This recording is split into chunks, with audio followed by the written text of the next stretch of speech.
Good evening guys. Today's video guys, magre-review lang tayo sa nabili kong solar light portable. It is Duracell. So, ang nakagandahan lang nito guys ay pwede kang maka-charge ng phone mo. Is 300,000 lumens. So, ito yung saka solar panel po. Solar na siya guys. Ito yun, papakita ko sa inyo ha. Ito yung mga magandang ano guys. So, ito yung solar ano niya guys. At ito yung saksakan. Mayroon saksakan dito. USB at saka new ports ng Type-C. Yung bagong bagong phone na charging na iPhone. And ito guys, napakalinaw. Let's see. Tapos pwede mong hinaan, saka mayroon siyang emergency light. So it's something's happened. Di ba guys, ang ganda? See, oh, super light guys. Oh, bright na bright guys. Ang ganda. Tapos pwede kang magsabit.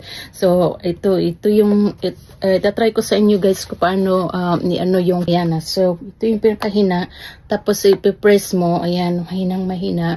Tapos ito yung emergency light. Okay?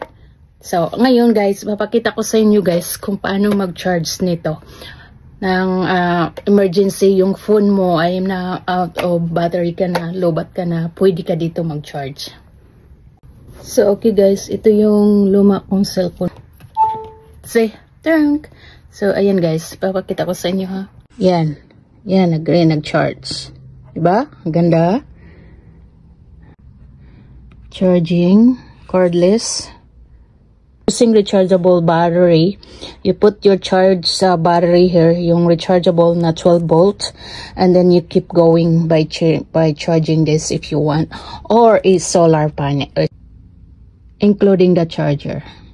Guys, see, and yeah. Oh my God, guys.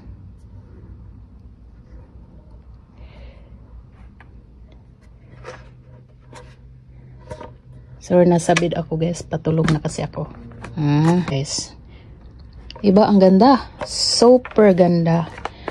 Really handy to the mahilig sa mag-camping. Ang ganda guys. Para to sa mga remote area. Super ganda. At lalo na doon sa area na laging nagba-brownout. Ito ang sagot. Thank you for watching. Bye-bye. Guys. Diba? Ang ganda. So